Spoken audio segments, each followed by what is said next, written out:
Assalamualaikum warahmatullahi wabarakatuh. Kembali lagi dengan saya yaitu Ayu Anissa Putri dengan NIM 19002040. Di dalam video kali ini saya akan membahas tentang kode etik dan sumber nilai public relation humas.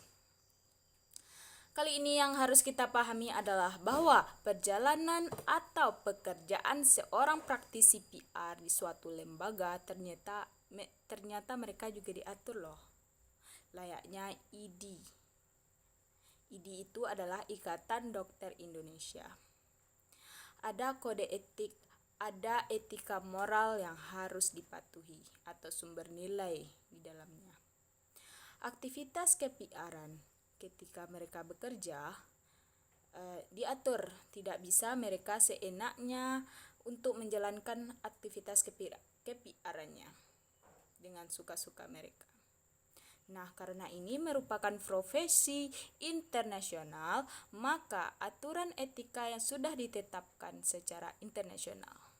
Kalau di Indonesia juga ada etika moralnya. Kita akan lihat dan kenali satu persatu seperti apa kode etik dan etika moral yang mengatur profesi ke-PR-an ini. Nah, kita kenal dulu. Kita coba telaah dulu. Kode etik itu apa?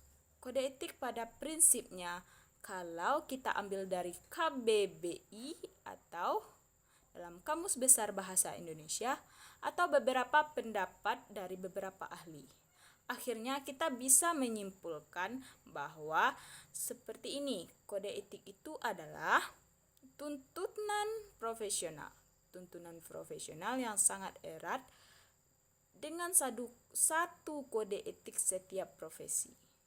Jadi, setiap profesi apapun ada aturan yang menjadi tuntunan profesional. Nah, kode etik itu berkaitan dengan prinsip etika yang berlaku untuk sebuah profesi. Tentu saja, prinsip-prinsip etika pada umumnya akan berlaku untuk semua orang juga. Berlaku bagi profesional sejauh mereka adalah manusia. Itu kode etik. Lebih jauh, kode etik itu juga bisa dianggap sebagai tanggung jawab. Satu prinsip bagi kaum profesional. Bahkan sedemikian pula, pokoknya bahkan seakan-akan tidak harus lagi dikatakan bahwa itu adalah satu treatment yang jelas, satu aturan main yang jelas, yang sadar atau tidak sadar, yang suka atau tidak suka harus diikuti oleh para kaum profesional. Karena sebagai mana diuraikan, orang yang profesional sudah akan dengan sendirinya sudah menjadi orang yang bertanggung jawab. Jadi tanpa diajarkan mereka melakukannya atau bertanggung jawab. Kalau Anda adalah seorang profesional, mengaku sebagai profesional, berarti Anda adalah orang yang memang tahu dengan tanggung jawab, sesuai dengan profesi yang Anda emban sendiri. Nah, prinsip-prinsip yang mengatur kode etik banyak sekali. Misalnya adalah prinsip keadilan. Bahwa prinsip ini menuntut orang yang profesional agar menjalankan profesinya dengan adil dan tidak merugikan pihak lain atau orang lain, dan tidak pula menyebabkan pihak tertentu hak atau kewajibannya tertentu menjadi terabaikan, khususnya orang yang dilayani dalam rangka profesinya atau dalam pekerjaannya. Itu prinsipnya. Nah, apalagi prinsipnya yang lain, prinsip otonomi. Ini merupakan prinsip yang lebih dituntut oleh kalangan profesional terhadap dunia luar, yang mana mereka diberikan kebebasan sepenuhnya dalam menjalankan profesinya.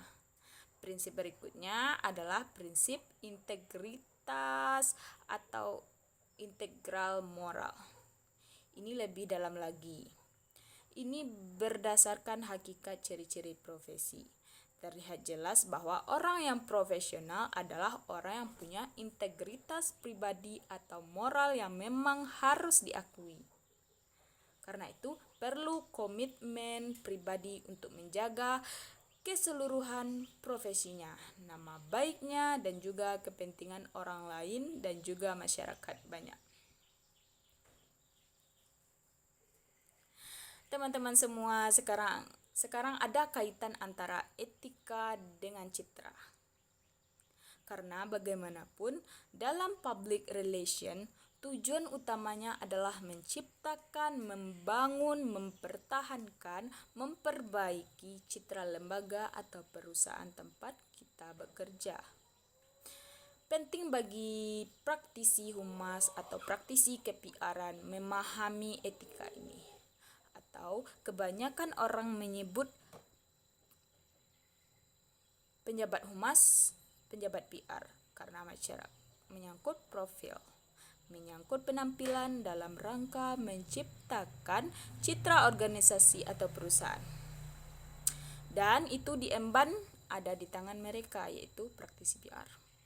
Nah, citra dan penampilan dalam kaitannya dengan etika dan nilai moral yang tadi kita sudah bahas sebelumnya, itu sebenarnya harus sudah disadari dan dipermasalahkan sudah sejak lama sekali.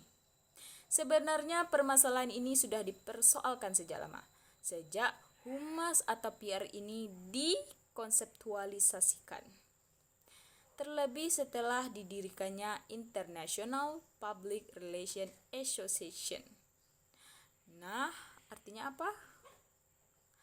Ada lembaga yang membawahi IPRA namanya, International Public Relations Association. Nah, IPRA ini yang menunjukkan kode etik atau etika moral terhadap kinerja praktisi PR secara internasional, yang mana berlaku ke seluruh dunia. Dan ini menjadi kode etik yang mau atau tidak mau harus dilakukan, harus ditaati oleh seluruh praktisi PR. Ingat, IPRA yaitu kode etik yang ditetapkan oleh IPRA tadi. Itu merupakan kode etik perilaku dari Humas Internasional secara keseluruhan. Diterima dalam konferensinya di FEMOS atau diperkenalkan pada saat itu sekitar bulan Mei 1991. Ada beberapa ikhtisar kode etik yang muncul pada saat itu. Yang pertama adalah terkait dengan integritas pribadi dan profesional, yaitu standar moral yang tinggi, reputasi yang sehat, ketaatan pada konstitusi dan kode etik IPRA.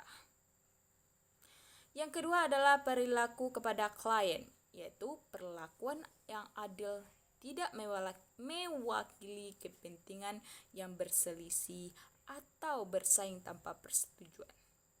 Menjaga kepercayaan klien dan karyawan dan tidak menerima upah kecuali dari klien atau atasan. Jadi tidak menerima sesuatu di luar itu sebagai bahan untuk menutup mulut sehingga proses keadilan menjadi bermasalah. Kejujuran menjadi terabaikan, tidak menggunakan metode menghina klien lain. Meski klien itu adalah lawan dari kliennya kita, tidak menjaga kaitan terkait dengan kondisi yang ada di lapangan. Kemudian menjaga kompensasi yang bergantung kepada pencapaian suatu hasil tertentu. Nah, kita lihat yang lainnya, yaitu yang ketiga adalah perilaku terhadap publik dan media.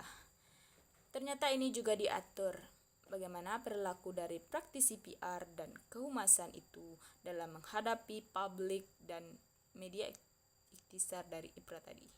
Kaitannya dengan perilaku terhadap publik dan media ada banyak.